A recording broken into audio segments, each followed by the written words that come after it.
Why? Why are camera angles important? A few reasons. Number one being perspective. By shooting from different angles, you can give your audience multiple perspectives of what they're looking at to help them understand the scene and feel more connected to it. Number two, emotion. Different camera angles can help you convey different emotions, as we'll talk about more in just a moment. And number three, editing. Editing your video becomes a lot easier when you have multiple angles to choose from, which will ultimately help you tell a better story.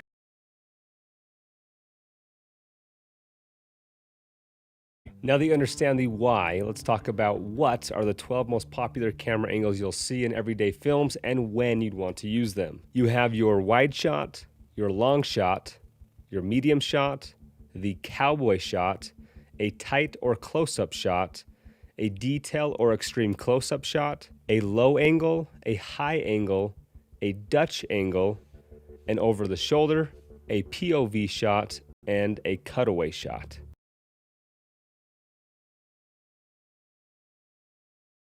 A wide shot is usually captured on a wider angle lens so as to see more of your surroundings and is more frequently used when you're wanting to establish a location so the viewer can understand where the scene is taking place. Wide shots can also be used to portray emotion like loneliness, insignificance, or feelings of being removed from the action.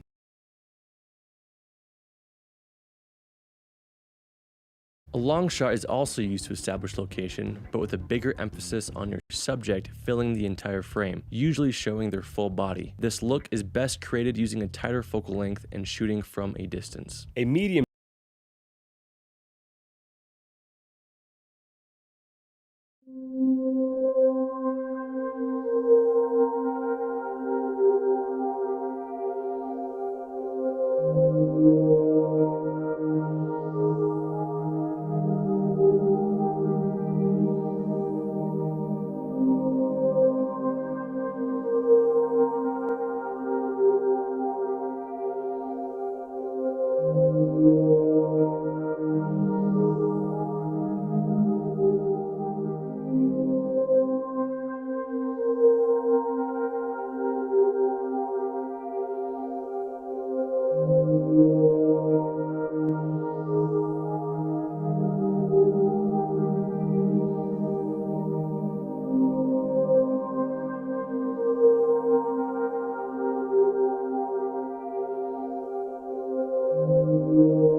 shot is usually from the waist up and is used to help the viewer focus in on what your subject is doing or saying. This shot is also great for helping the viewer feel as if they are close to the subject, because a medium shot most closely represents the distance you view people from as you're having a conversation with them.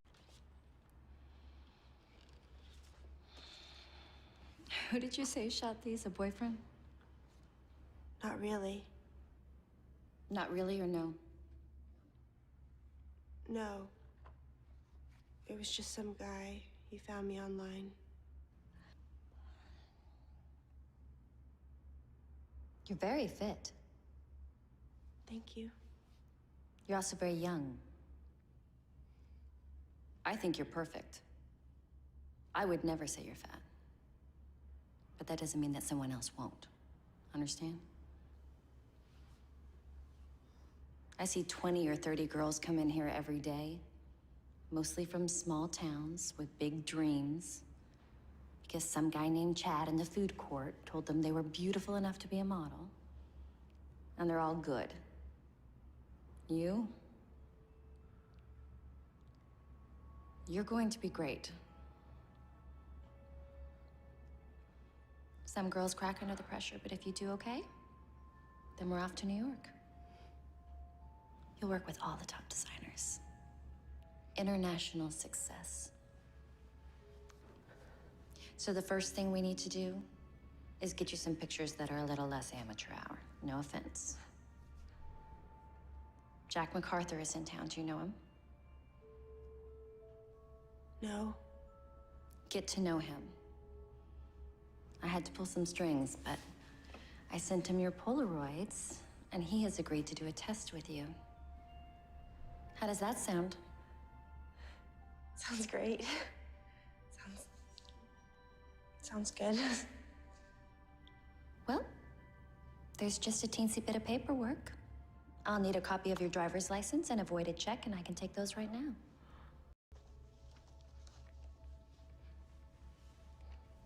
When did you graduate from high school? I'm actually still kind of working on it. When someone asks, I want you to say you're 19. Always 19. 18 is too on the nose.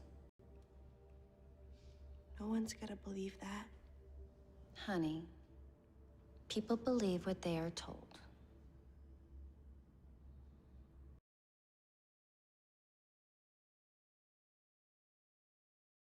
A cowboy shot is in between a long and a medium shot, framed from the mid-thigh up, called so because of its popular use in Western films. This would be used instead of a medium shot if you need to show detail around the waist like a freaking gun.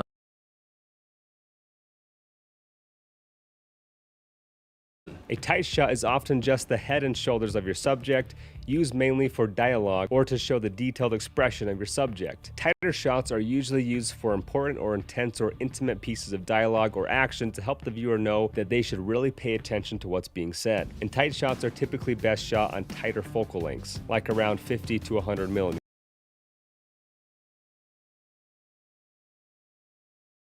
A detail or extreme close-up shot is used to put emphasis or importance on a specific detail in your image. Detail shots are a great way to create mystery and depth in a story to help draw the viewer's attention to the common theme. And again, detail shots are typically best shot on tighter focal lengths like 50 to 100 millimeters or macro lenses.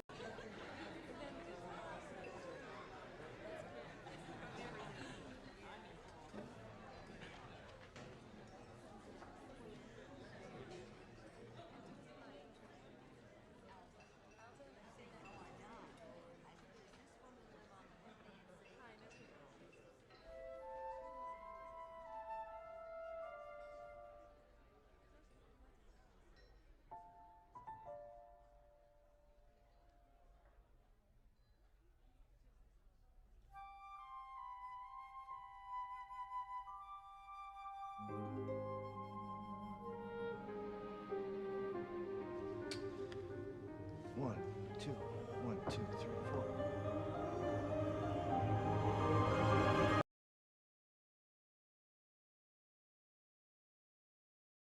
A low camera angle is used to make your subject appear larger than life and to portray power and dominance. Low camera angles can also be made to portray wonder and majesty as long as your subject is smaller than what surrounds them in your image.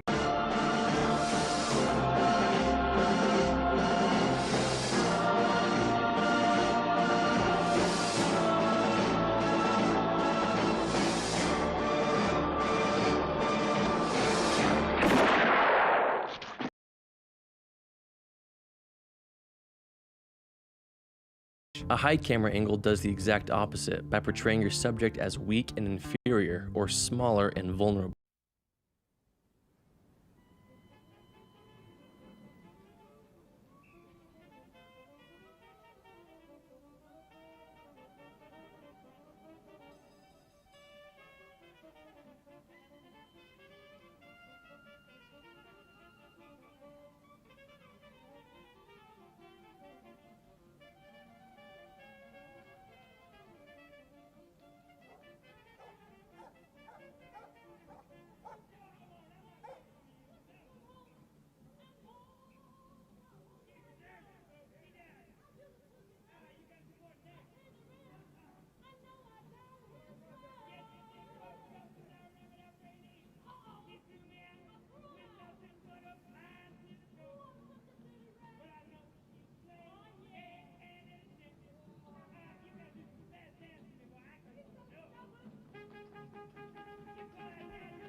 Think my parents are gonna get a divorce?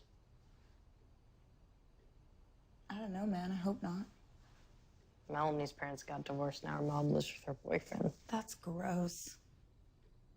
Isn't that the cute chick across the street? Miss Dreyer is not cute. She's gross. Her boyfriend's like 20. Not her, Melanie. I wouldn't say she's cute. Oh, I would. I would say she's super duper cute. And, you know, I see what you're trying to do, and it's not gonna work. Whatever. You want your tongues to touch. Nope, no way. You're in denial. You're an asshole. Oh my god, that was so great.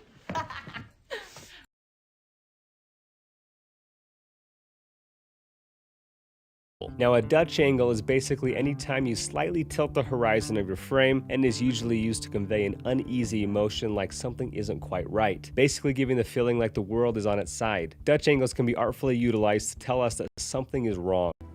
I only wound you, kid. You're a kind man.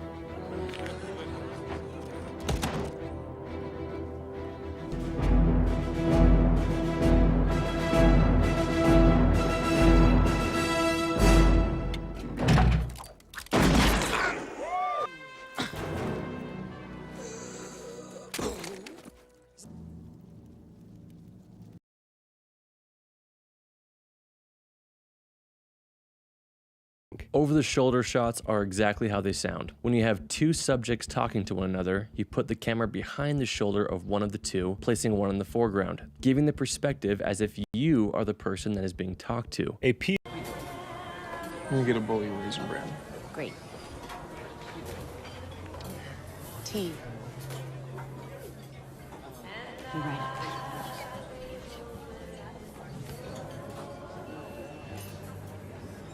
You look nice. Thanks. Raisin Bran, and some milk for you. Thank you. Mm-hmm.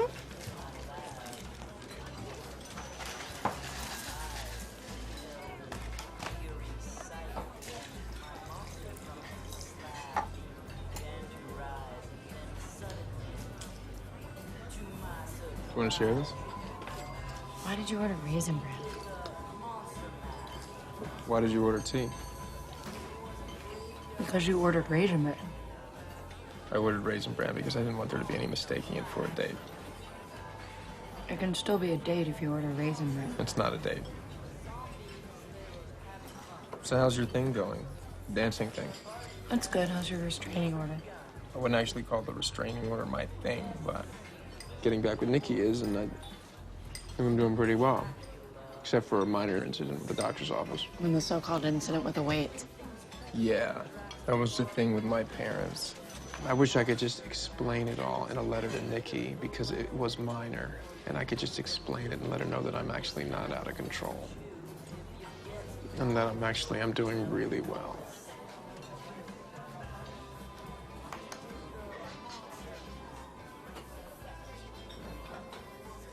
I can get a letter to Nikki. I see her sometimes with my sister.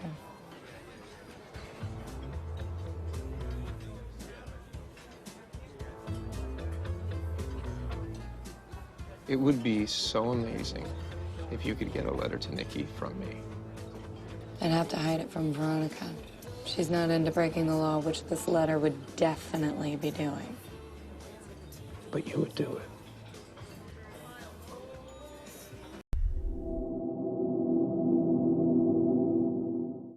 You're not. Yes, Angel, I'm going to send you over. The over-the-shoulder shot is a standard framing strategy for filming a scene in which a character faces one or more characters in conversation.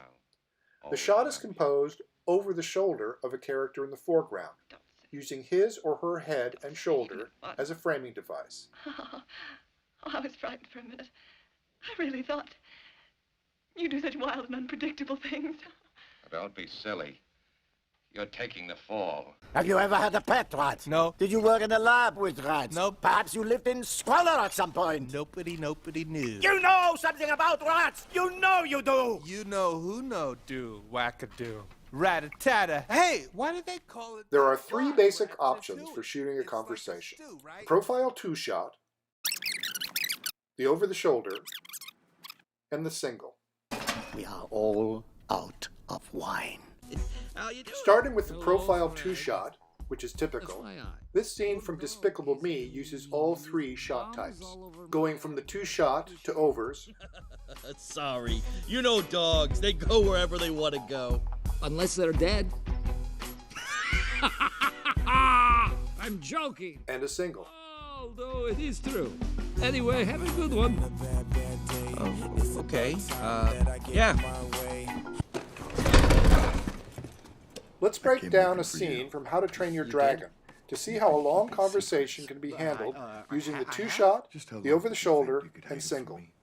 We started in an over-the-shoulder on Stoic, Hiccup's father, then went to a reverse over-the-shoulder on Hiccup, back to the over on Stoic, then to the same over on Hiccup, into a single on Stoic, into a higher over on Hiccup, a new over on Stoic, back to the high over on Hiccup, into a two-shot, an over, a single, over, two-shot, over, steep over, two-shot, over, over, two-shot, single, single, tighter single, single, two-shot, single, over, and into a final two-shot.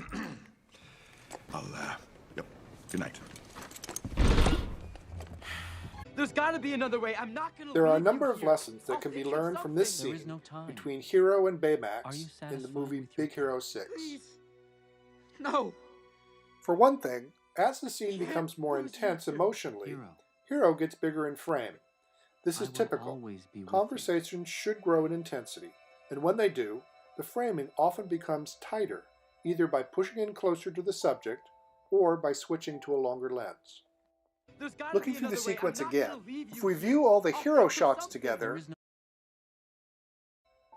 and then look at all the Baymax shots together, we can see that while Hero keeps getting bigger each time we cut back to him, Baymax remains roughly the same size, perhaps to emphasize the fact that he remains emotionally unchanged through the scene. I will always be with you.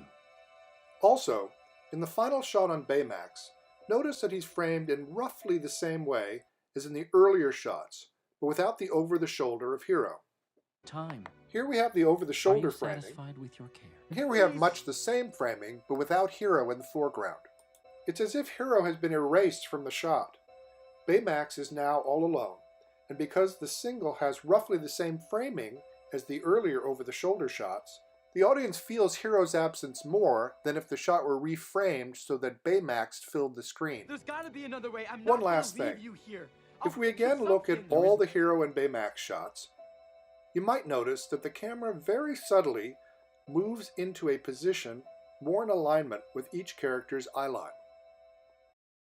The eyeline is another name for the line of sight, which is the direction in which the character is looking.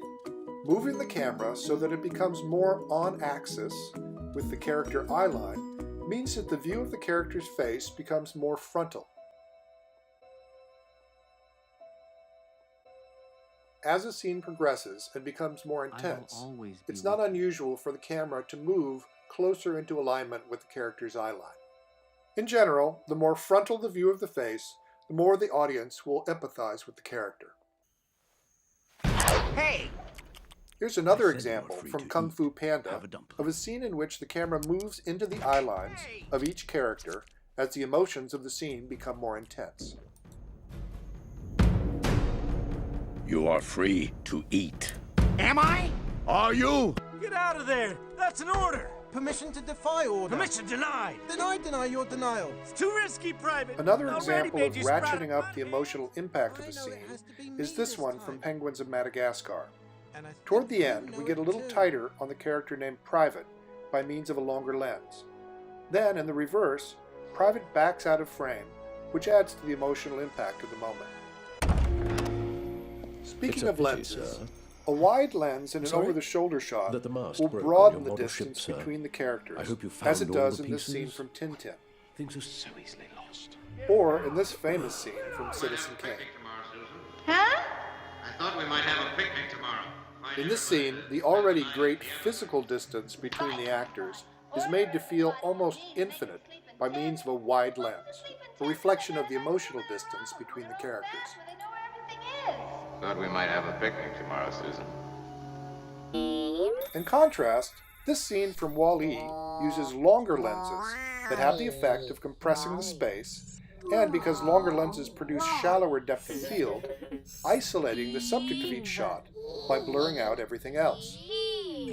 Well, very nice presentation. I'd like to see this shrink ray. Standard practice is to have the foreground character edge into frame using perhaps a third of the screen real estate. But if you compose the shot so that the foreground character fills most of the frame, with the background character squeezed to the edge, as in this shot from Despicable Me, or this one from Big Hero 6, the background character can be made to feel weaker. The character taking up more screen real estate usually has more power. Apparently. Whoa, hold on there, little sister. Someone's gonna Sometimes have to it's necessary to adjust or to cheat the position of the characters between an over and its reverse. Boo's position on set is a lot further away from Rango in the shots over Rango's shoulder than in the reverses. This was done to show the fact that she's carrying the suitcase in order to set up the gag where she pulls out the guns. It's not untypical to cheat the position of characters as needed as long as the audience doesn't become aware. You're gonna bring that water back, aren't you? Count on it, little sister. The OTS shot, in contrast to a single, reminds the audience of the relationship between the two characters. Situations often come up in which you have characters of vastly different sizes, as in this scene from Polar Express. My mistake. Lesson learned. When that happens, the filmmaker has a choice. He or she can shoot at a steep angle, up or down, depending on whose shoulder you're shooting over, or you can shoot the smaller character across the elbow, hip, or thigh of the taller character. It really depends on whether you want the steep angle, which would emphasize the size mismatch and might imply a power imbalance. Can you count? Or you want a level view, which would give the smaller character more dignity. Absolutely. Me. And my friends. It's not a graduation. As I mentioned, generally speaking, shooting up at a character makes them appear strong. Shooting down makes them look weak. In these overs, we shoot down at Helen and up at Bob, giving Bob the more dominant framing. Then let him actually compete. Let him go out for sports. I will not be made the enemy here. You know why we. But then Helen stretches to become taller than Bob, and the camera tilts up to follow her, giving her the upper hand. All right, Dash. It's a fun and inspired idea. Come on out. It's right here. That's what I'm Final talking thought. about. One of the things you get from a over-the-shoulder that you don't get from a two-shot or a single is a feeling of voyeurism. By looking over the shoulder of one of the characters, the audience feels as if they're eavesdropping on the conversation. It puts the audience in the scene in a way that a single or profile two-shot doesn't. Raw Vikingness contained. There will be consequences. I'll take my chances. Sword sharpened now. And tell me over and over and over and over again, my friend, you don't believe we're on the eve of destruction. No, you don't believe we're on the eve of destruction.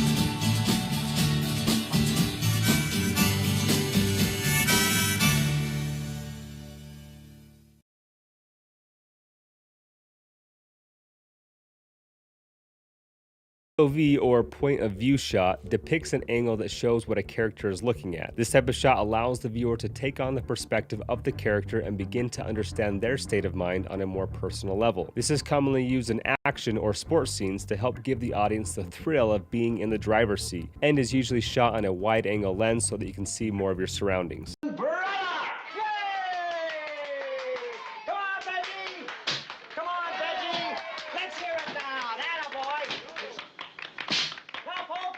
Remarkable young man is going to perform for you some spectacular and amazing feats of daring in water that is over 6 feet deep.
Mom, do we always have to listen to this elevator music? No. No, we don't. And as soon as you've prepared a nutritious yet savory meal that I'm about to eat, you can listen to whatever you like. So, Janie, how was school? It was okay. Just okay? No, Dad. It was spectacular. Well, you want to know how things went at my job today? they've hired this efficiency expert, this really friendly guy named Brad. How perfect is that? And he's basically there to make it seem like they're justified in firing somebody because they couldn't just come right out and say that, could they? No, that would just be too honest. And so they've asked us. You couldn't possibly care less, could you? Well, what do you expect? You can't all of a sudden be my best friend just because you had a bad day. I mean, hello. You've barely even spoken to me for months.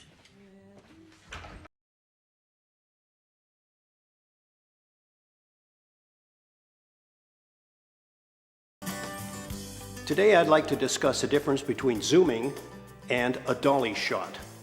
Right off the top, we have to understand that a zoom shot is simply a magnification of the image. Whereas when you actually dolly, you're moving through space, you displace objects, and you give the audience a much more three-dimensional feel on this two-dimensional surface that we're viewing. Now, as we just stated, a dolly move into the subject is a three-dimensional move that, in essence, displaces objects and gives the three-dimensional feeling. A truck or trucking shot is when we move the camera side to side. In this type of shot, there's no depth creation. However, it is important to make sure the composition is strong at both the beginning and the end of your shot. Let's go back to the zoom shot for a minute. Another really good tip when zooming is this. Before you start running your camera, zoom into the subject and check your focus. Now zoom back to your starting point. Hold this wide shot for, say, 5 to 7 seconds. Now slowly zoom into the subject that you have previously focused on, and when you finish the zoom, hold the shot for another, say, 5 to 7 seconds.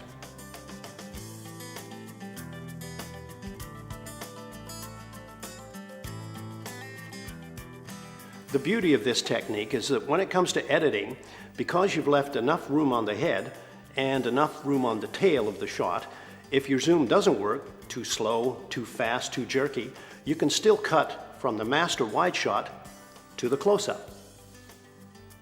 A sidebar here, you don't have to worry about your focus on the wide angle setting. The depth of field will carry this for you. I hope these tips on zooming and dolly moves has been helpful to you. My name is Barry Casson, and I'll look for you again.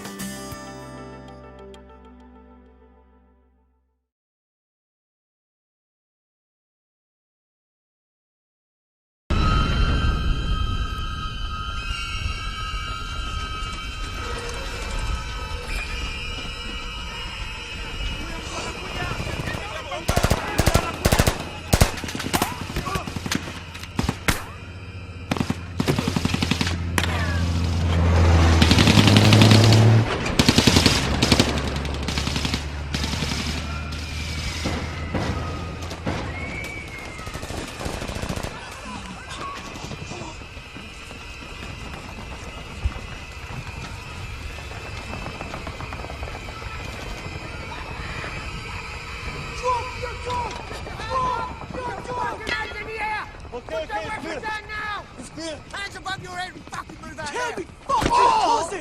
Get on your knees! On your knees! You was 19! Don't kill him! Don't kill him! Watch the flanks! Key. Thank God. You'll be safe now. How's the child?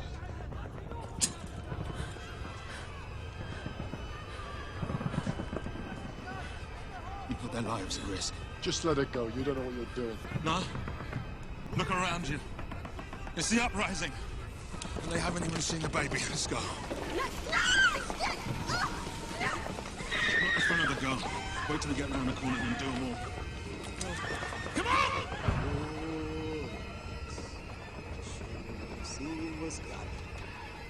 Passing the folks along the road and all of them were stopping. And all the lads and lasses there, all the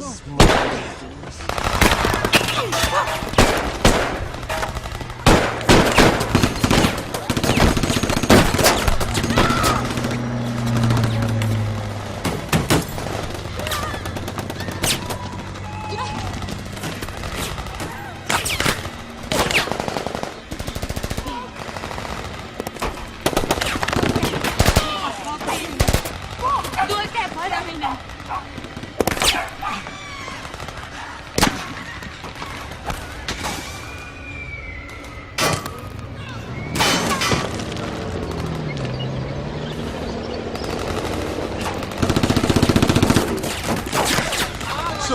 Sorry.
Look out.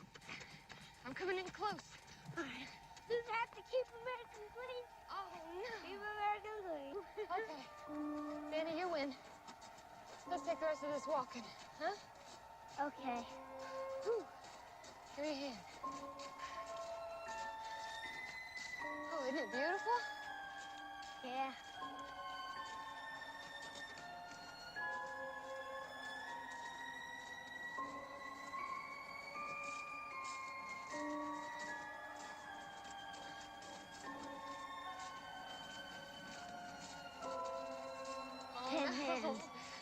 Oh, God.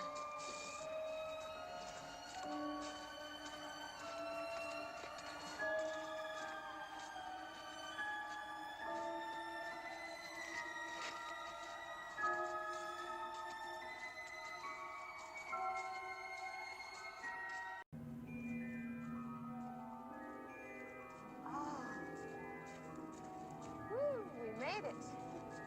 Isn't it beautiful? Yeah.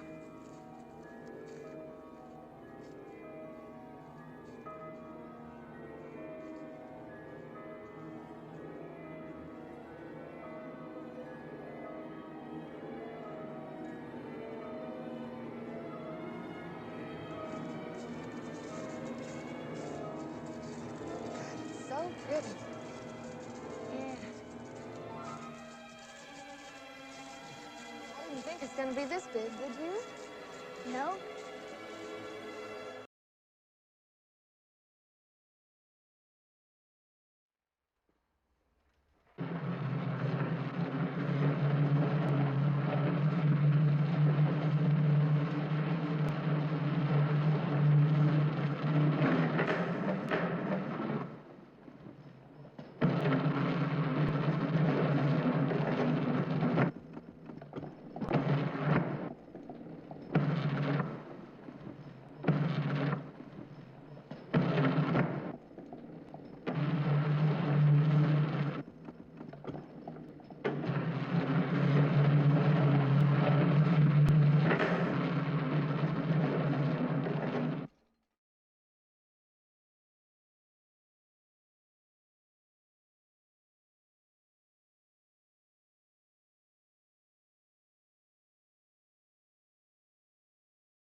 A cutaway shot is an interruption of a continuously filmed scene by inserting a view of something completely different. Cutaways are great to help transition to new scenes or to show side stories happening at the same time as your main story.